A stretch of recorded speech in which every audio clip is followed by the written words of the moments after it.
Mobil ini memiliki fitur 4D Sound yang dapat menggetarkan punggung kita. Gimana maksudnya? Ayo kita bahas.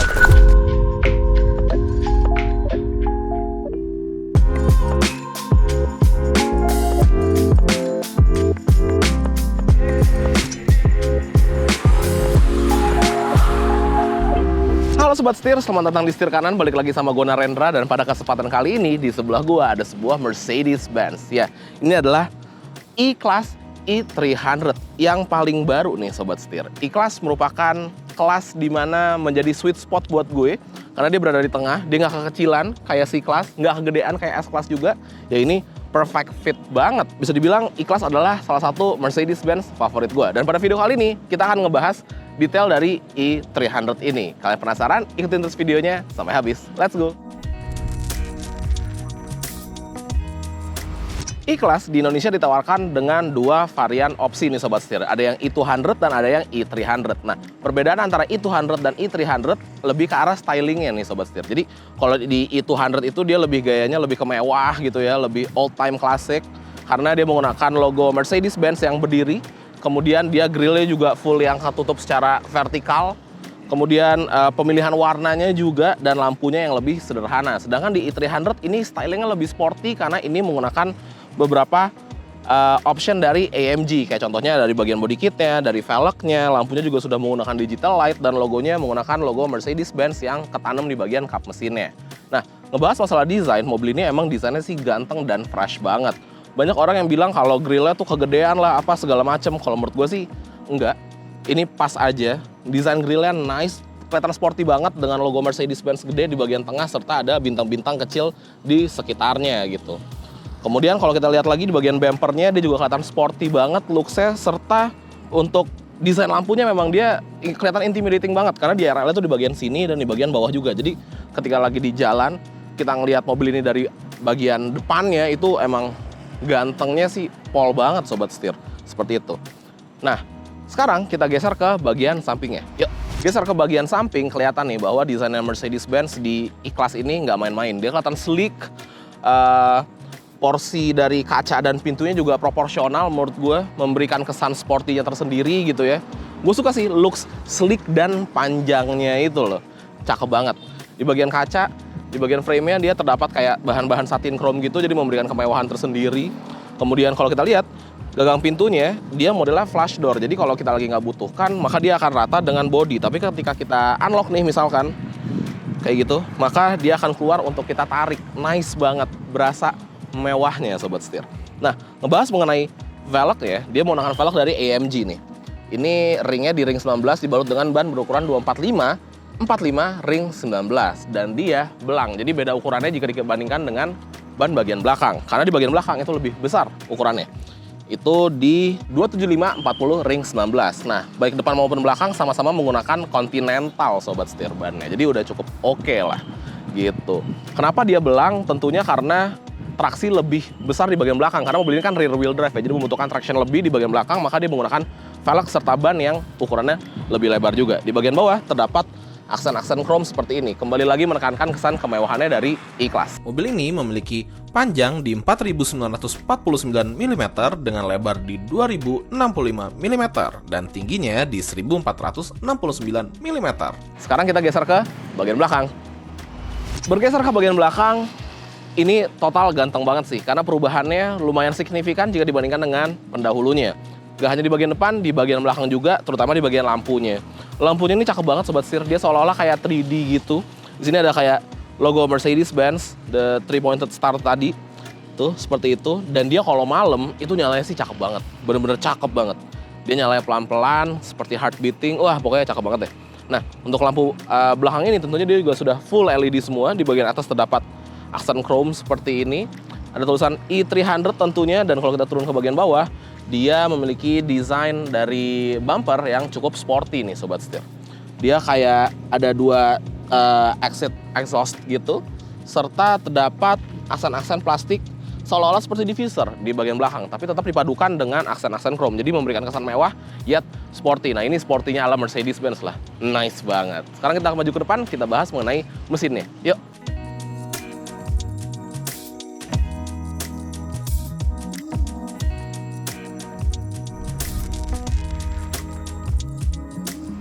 Ngebahas mengenai engine bay-nya, mobil ini memiliki engine bay yang kelihatannya clean, rapih, dia ada cover plastiknya seperti ini dan full padat gitu kelihatannya. Dia menggunakan mesin 2000 cc yang menghasilkan tenaga sebesar 258 horsepower dengan torsi sebesar 400 Nm. Dikawinkan dengan transmisi 9 percepatan. No wonder mobil ini rasa berkendaranya itu smooth and powerful banget Sobat Setir. Tapi nanti kita cobain. Sekarang kita masuk dulu ke bagian interiornya. Yuk.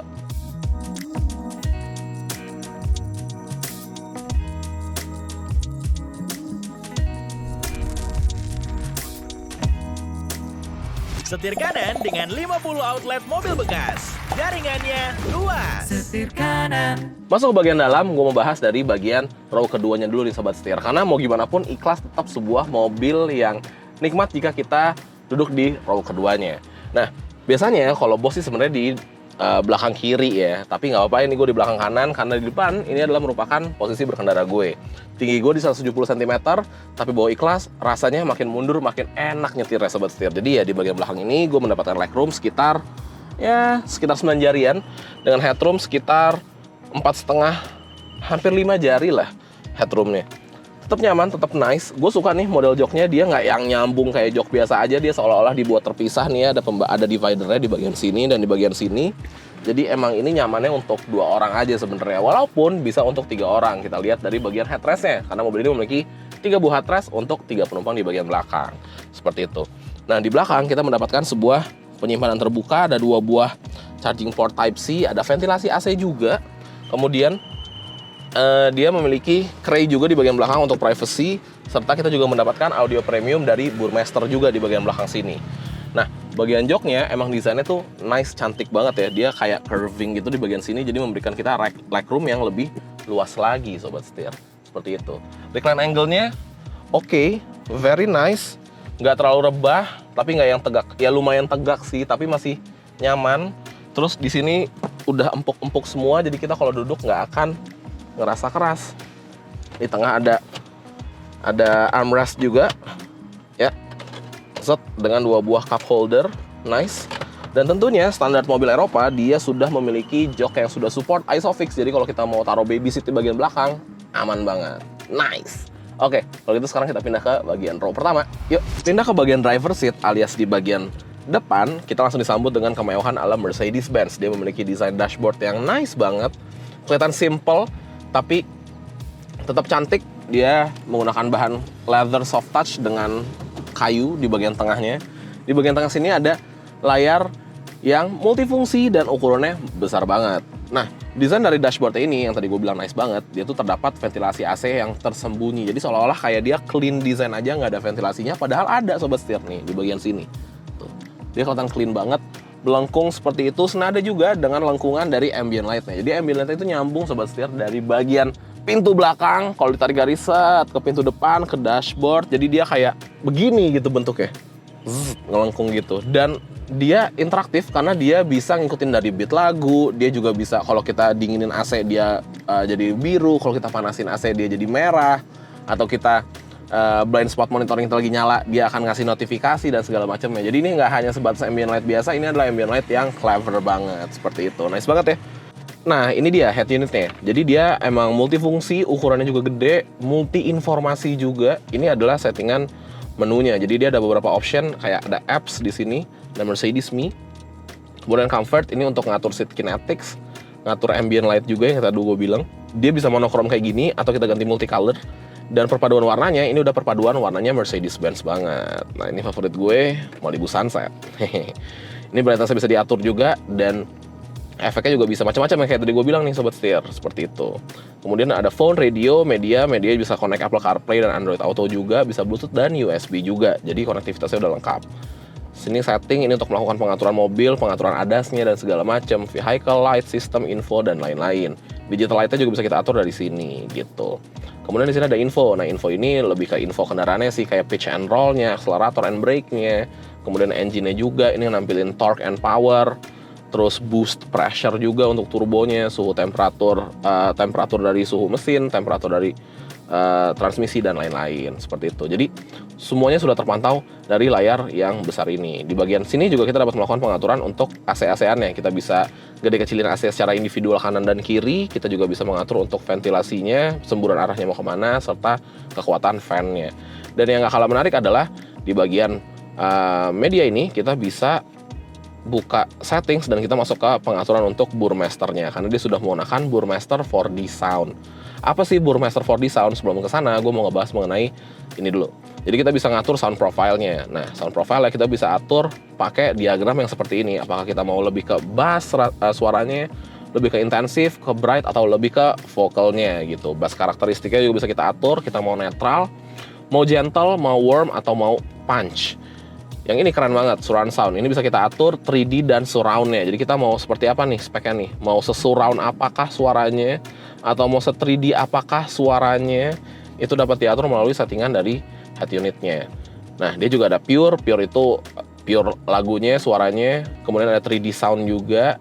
Di sini juga ada equalizer, kita bisa setting sendiri, balance and fader. Dan ini dia 4D sound. Nah, 4D sound ini adalah efek getaran dari jok penumpang depan dan jok driver depan gitu sobat setir. Jadi kalau misalkan lagunya lagi ngebas, maka dia akan dem ngebas gitu dari bagian jok. Ada getarannya, kita bisa atur nih mau pakai 0 atau mau pakai 10 seperti itu.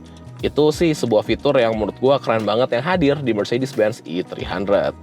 Nice. Selain itu kita bisa drag juga ke atas untuk shortcutnya. Tuh ada option-option seperti ini. Ya kurang lebihnya seperti itu sobat setir. Turun ke bawah, dia juga terdapat beberapa shortcut nih kayak driving dynamics, camera 360, settingan untuk mobilnya, hazard, dan untuk audionya gitu. Nah di tengah sini juga terdapat penyimpanan tertutup yang kalau kita buka jadi cup holder, jadi wireless charger, charging port Type-C, dan di sini juga ada penyimpanan yang tertutup. Bergeser ke bagian instrumen clusternya, dia memiliki layout seperti ini. Ini adalah layout yang klasik ini sobat setir. 2 dials, semuanya tentunya udah digital ya. Bagian kiri untuk speedometer, kanan untuk RPM-nya gitu. Nah, di bagian tengah ini dapat kita ganti-ganti. Jadi kita bisa pakai map seperti ini, atau kita geser, kita ngelihat odometernya, atau kita kayak fuel consumption seperti ini juga bisa. Dia ada eco display juga. Ini consumption-nya. Ini attention assist, sama ada media nampilin media yang sedang kita gunakan gitu. Nah, ini bisa kita home, bisa kita ganti ke mode sport.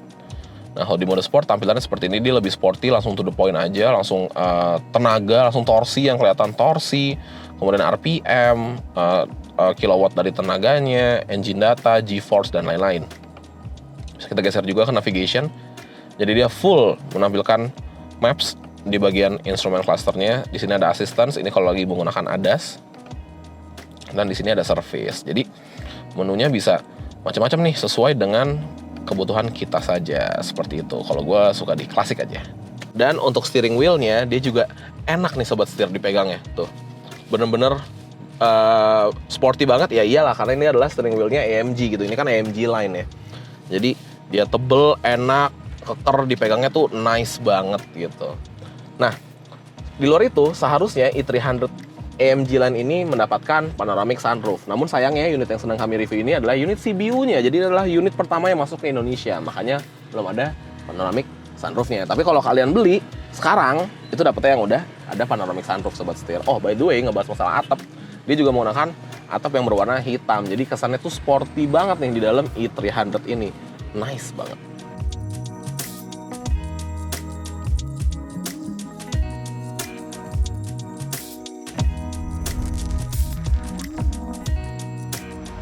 Oke sobat setir, langsung aja kita cobain rasa berkendaranya dari Mercedes-Benz E300. Nah, mulai dari posisi duduk, mobil ini memiliki posisi duduk yang menurut gue enak banget. Kenapa enak banget? Karena pengaturannya full electrical gitu.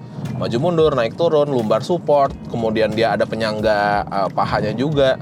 Jadi gue bisa mendapatkan posisi berkendara yang menurut gue paling enak buat gue. Tinggi gue di 170 cm. Balik lagi, tadi gue udah sempat mention bahwa posisi berkendara gue lebih mundur dari biasanya, dan ini sih enak banget.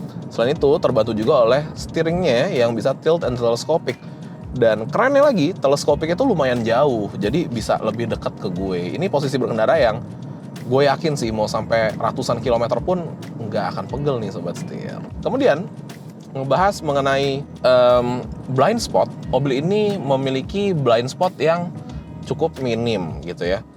Dia memiliki blind spot yang cukup minim, spionnya juga menurut gue ukurannya proporsional, kecuali memang melihat ke belakang melalui spion tengah. Nah, melihat ke belakang melalui spion tengah ini bisa dikategorikan lumayan tricky karena memang dia kacanya ukurannya nggak segede itu ya Sobat Setir. Tapi tetap ya masih oke lah. Selain itu juga kebantu sama banyaknya sensor dan kamera juga sebenarnya. Dia punya blind spot monitoring system juga, dan ciri khasnya Mercedes-Benz selalu dia memiliki kaca spion yang ada cembungnya di ujungnya. Jadi kita bisa ngeliatnya reach-nya lebih luas lagi gitu. Ya itu udah cukup oke.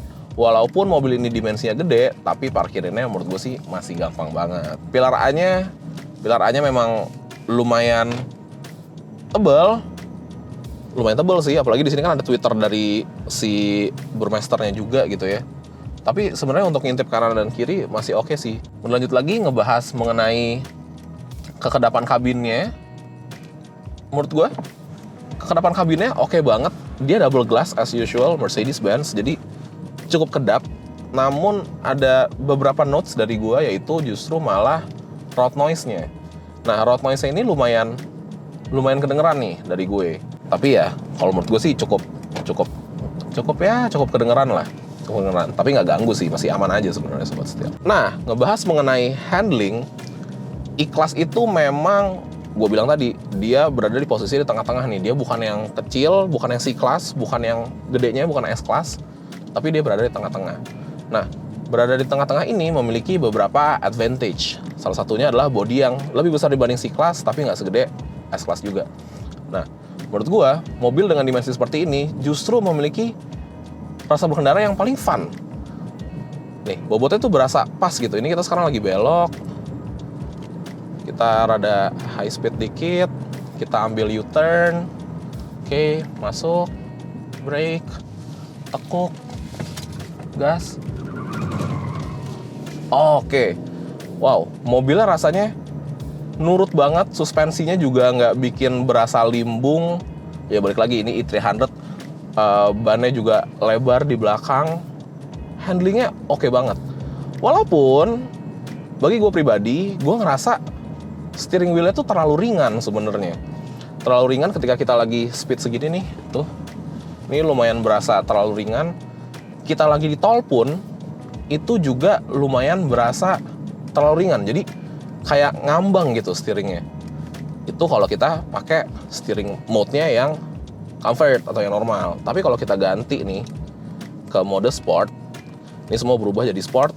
Nah, ini steeringnya jadi oke. Apakah yang berat berbobot gitu? Enggak juga sebenarnya, tapi ya oke aja, cukup gitu. Sekarang kita coba, kita zigzag dikit. Nah, ini jadi lebih berbobot nih, jadi lebih enak. Memang ngebahas mengenai driving mode, mobil ini memiliki beberapa driving mode. Dia ada Eco, ada Comfort, ada Sport, dan Individual.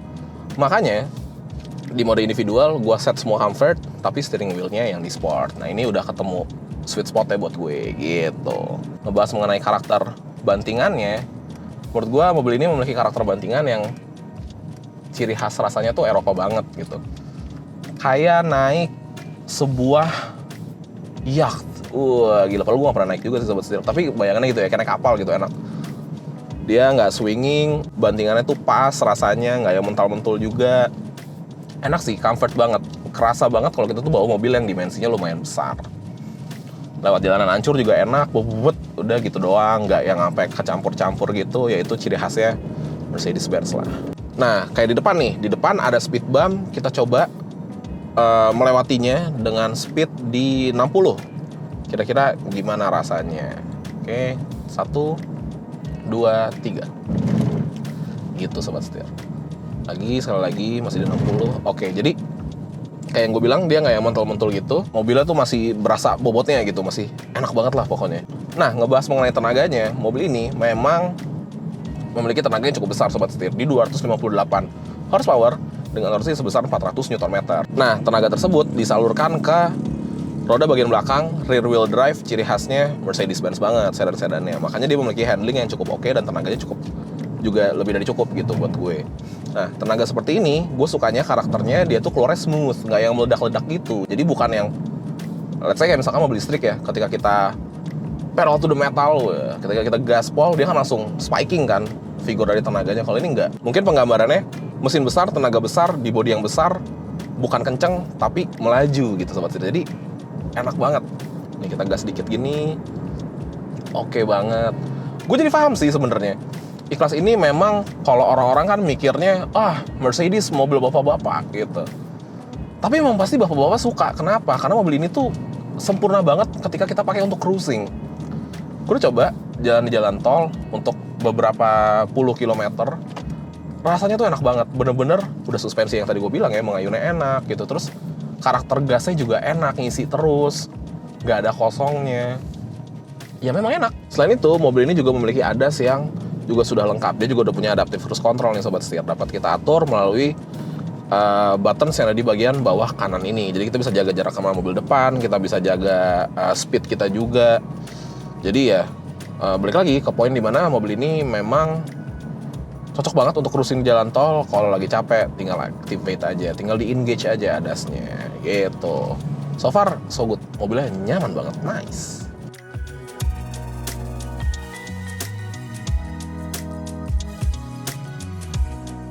Oke sobat setir, sekian review dari Mercedes-Benz E300, sebuah mobil yang nyaman, kenceng, ganteng, serta teknologinya juga nggak main-main sobat setir. Menurut gua ini adalah Mercedes-Benz terbaik yang dijual Mercedes saat ini. Karena emang balik lagi ya, personally gua memang suka banget sama E-Class dan E300 ini menjadi sweet spot banget buat gue. Nah, mobil ini itu warnanya macem-macem, tapi yang menjadi favorit gue tentunya adalah warna Nautic Blue seperti unit yang sedang kami review ini. Dan mobil ini dibanderol dengan harga 1.615.000.000 off the road. Nah, kalau menurut sobat setir, kira-kira gimana nih? Tulis di kolom komentar di bawah. Oke, kalau gitu jangan lupa untuk klik like, komen, dan subscribe, serta follow TikTok dan Instagram kami di @setirkanan_official. Gue Narendra, sampai ketemu lagi di video selanjutnya. Salam setir kanan. Salah ding, kenapa harus sempurna? Ulang. 1, 2, 3. Itu ya. Kemudian rambut gue terbang-terbangan ya?